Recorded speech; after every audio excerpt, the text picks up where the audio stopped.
खलीफतुल मुस्लिमीन हजरत उमर फारूक आजम रदी अल्लाह तआला अन्हु की ज़ात से कौन न वाकिफ है।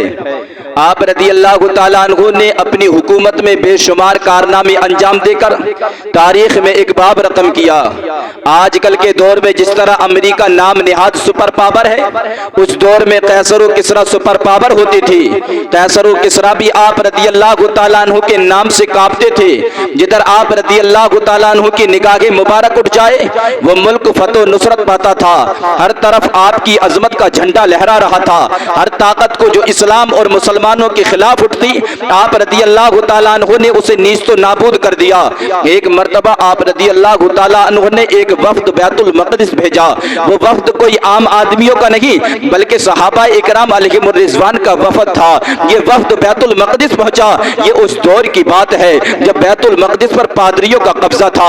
हजरत उमर रदी अल्लाह तआला अन्हु बैतुल मक़दिस को पादरियों के चुंगल से आजाद कराना चाहते थे। सहाबा इकराम अलैहिमुर रिज़वान ने पादरियों से कहा कि हम अमीरुल मोमिनीन हजरत उमर फारूक आजम रदी अल्लाह तआला अन्हु की जानिब से ये पैगाम लाए हैं कि तुम लोग जंग के लिए तैयार हो जाओ। ये सुनकर पादरियों ने कहा हम लोग सिर्फ तुम्हारे अमीरुल मोमिनीन को देखना चाहते हैं, क्योंकि जो निशानियां हमने फाते बैतुल मक़दिस की अपनी किताबों में पढ़ी हैं, क्या वो निशानियां तुम्हारे अमीर में मौजूद हैं? अगर मौजूद हुई तो हम बगैर जंग के बैतुल मक़दिस तुम्हारे हवाले कर देंगे। ये सुनकर मुसलमानों का ये वफ्द हजरत उमर फारूक आजम रदी अल्लाह तआला अन्हु की खिदमत में हाजिर हुआ और सारा माजरा आप रदी अल्लाह तआला अन्हु को सुनाया।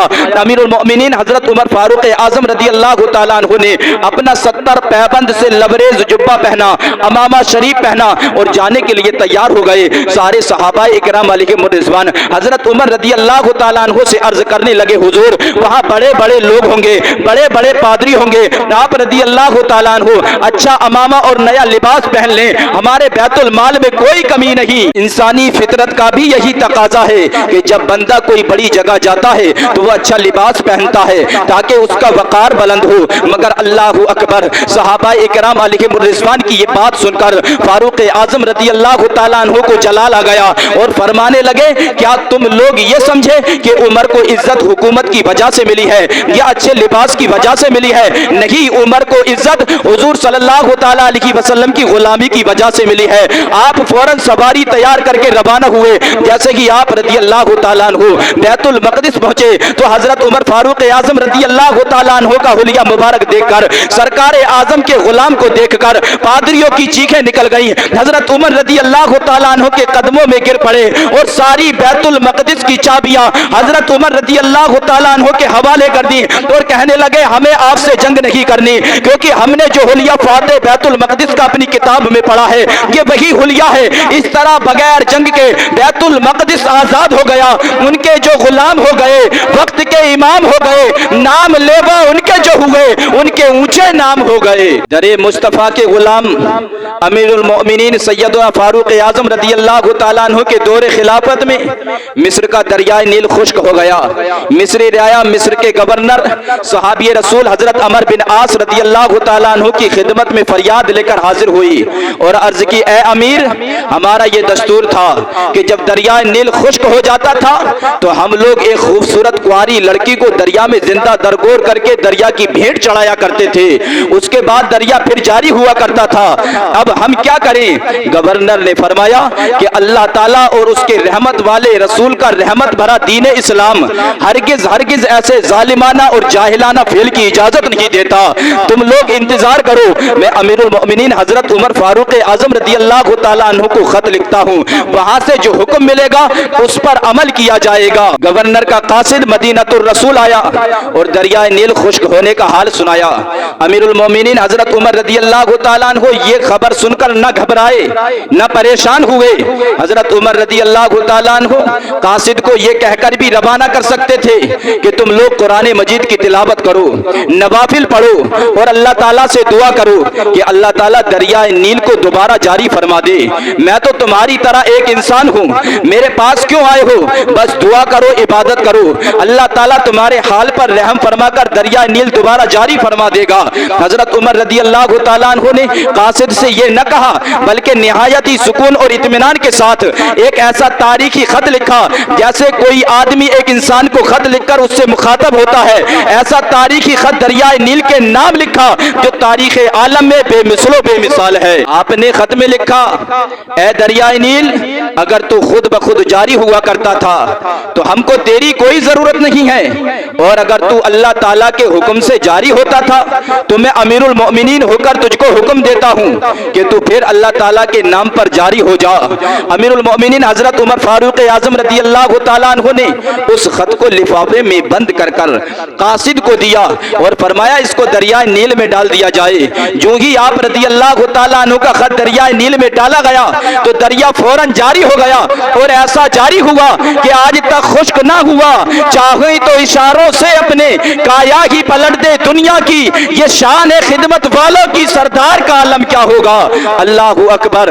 یہ دریا کب سے خط پڑھنا سیکھ گیا جو حضرت عمر رضی اللہ تعالیٰ عنہ کے خط کو پاتے ہی، آپ کے حکم کو پاتے ہی جاری ہو گیا۔ میری سمجھ میں بات یہی آتی ہے کہ حضرت عمر رضی اللہ تعالیٰ عنہ اپنے آقا کے ایسے سچے غلام تھے کہ آپ کا حکم دریاؤں پر بھی چلتا تھا۔ حضرت عمر رضی اللہ تعالیٰ عنہ کے دور خلافت میں مدینہ شریف میں کوئی ایسا آدمی نہ ملا جو لشکر اسلام کی کمان کر سکے۔ حضرت ابو عبیدہ رضی اللہ تعالیٰ عنہ اور حضرت خالد بن ولید رضی اللہ تعالیٰ عنہ کی شام کے محاذ پر مصروفیت اور حضرت علی رضی اللہ تعالیٰ عنہ کے انکار کی وجہ سے حضرت عمر فاروق اعظم رضی اللہ تعالیٰ عنہ نے متفقہ طور پر حضرت سعد بن ابی وقاص رضی اللہ تعالیٰ عنہ کو فوج کا سپہ سالار نامزد کر دیا۔ یہ غازی، یہ تیرے پر اسرار بندے جنہیں تو نے بخشا ہے ذوق خدائی، تو نیم ان کی ٹھوکر سے صحرا و دریا، سمٹ کر پہاڑ ان کی ہیبت سرائی۔ حضرت سعد رضی اللہ تعالیٰ عنہ کو ایران کی فتح پر مامور کیا گیا۔ آپ کے ساتھ 24,000 کا لشکر تھا، اس کے برعکس ساسانی لشکر کی تعداد 3 لاکھ سے زائد تھی۔ قادسیہ کے مقام پر جب لشکر اسلام فروکش ہوا تو اس وقت تعداد تقریباً 30,000 تھی۔ قادسیہ ایرانیوں کے دار السلطنت مدائن سے چند میل کے فاصلے پر تھا۔ ایرانی لشکر کے سپہ سالار نے یہ فاصلہ 4 ماہ میں طے کیا۔ اس کی غرض محض لڑائی کو ٹالنا تھا۔ وہ غلامان مصطفیٰ کے اوصاف حمیدہ کو سن کر پہچان گیا تھا کہ ہم اگرچہ تعداد میں ان سے زیادہ ہیں لیکن رسول اللہ کے غلام ہم پر ضرور غالب آئیں گے۔ حضرت سعد بن ابی وقاص رضی اللہ تعالیٰ عنہ نے جنگ قادسیہ میں بیماری کے باوجود جس انداز سے اسلامی لشکر کی کمان کی، اس کی مثال تاریخ عالم میں ملنے سے قاصر ہے۔ ہر طرح کے اسلحے سے لیس ایرانی فوج کو ایسی شکست سے دوچار کیا کہ اللہ تعالیٰ نے آفتاب و نجوم کے پجاریوں کے قدم پھر نہ جمنے دیے، اور کسی بھی محاذ پر غلامان مصطفیٰ کا ڈٹ کر مقابلہ کرنے کی جرأت نہ کر سکے۔ مسلم لشکر میں سب سے پہلے شورا خطبہ عرب نے اپنی آتش فشانی سے تمام فوج میں آگ لگا دی۔ اس کے بعد جرأت و شجاعت کے پیکر آگے بڑھے اور تقریباً 4 مارکوں کے بعد ان کی اکڑی ہوئی گردنوں، فخر سے پھولے ہوئے سینوں کو جھکانے میں کامیاب ہو گئے۔ حالانکہ ان کے مقابلے میں مادی وسائل تقریباً بہت کم رکھتے تھے، لیکن اخلاص اور تڑپ ان کے سینوں میں کوٹ کوٹ کر بھری ہوئی تھی۔ مٹایا قیصر و کسریٰ کے استبداد کو جس نے، وہ کیا تھا؟ زور حیدر، فقر بوذر، صدق سلمانی۔ حضرت سعد رضی اللہ تعالیٰ عنہ قادسیہ کو زیر نگی کرنے کے بعد جب دجلہ کے کنارے پہنچے تو اہل فارس نے دریائے دجلہ پر موجود پل توڑ دیے اور سب کشتیاں وغیرہ اٹھا لی۔ حضرت سعد رضی اللہ تعالیٰ عنہ نے جب یہ منظر دیکھا تو سارے مجاہدین اسلام کو کودنے کا حکم دیا، اور کیوں نہ ہو، یہ وہ جماعت تھی جس نے بارگاہ رسالت میں عرض کی تھی، نبی کا حکم ہو تو کود جائیں ہم سمندر میں، جہاں کو محو کر دیں نعرہ اللہ اکبر میں۔ جب سارے مجاہدین دریا میں کودنے کے لیے تیار ہو گئے تو حضرت سعد رضی اللہ تعالیٰ عنہ نے سب کو روک لیا اور کہنے لگے، اے جماعت مجاہدین، تم یہ نہ سمجھنا کہ سعد تم کو دریا میں کودنے کا حکم دے کر تمہیں مروانا چاہتا ہے۔ سنو، سب سے پہلے دریا میں سعد کا گھوڑا جائے گا، پھر تم لوگوں کے گھوڑے جائیں گے۔ یہ کہتے ہوئے حضرت سعد بن ابی وقاص رضی اللہ تعالیٰ عنہ اپنے گھوڑے سمیت دریا میں کود پڑے۔ آپ کے پیچھے سارے مجاہدین گھوڑوں سمیت دریا میں کود گئے۔ اس موقع پر पर शायर बोल उठा, दश्त तो दश्त दरिया भी ना छोड़े हमने, बहरे जुल्मात में दौड़ा दिए घोड़े हमने। सारा दरिया बिस्मिल्लाह मजरेहा व मुरसाहा की सदाओं से गूंज उठा।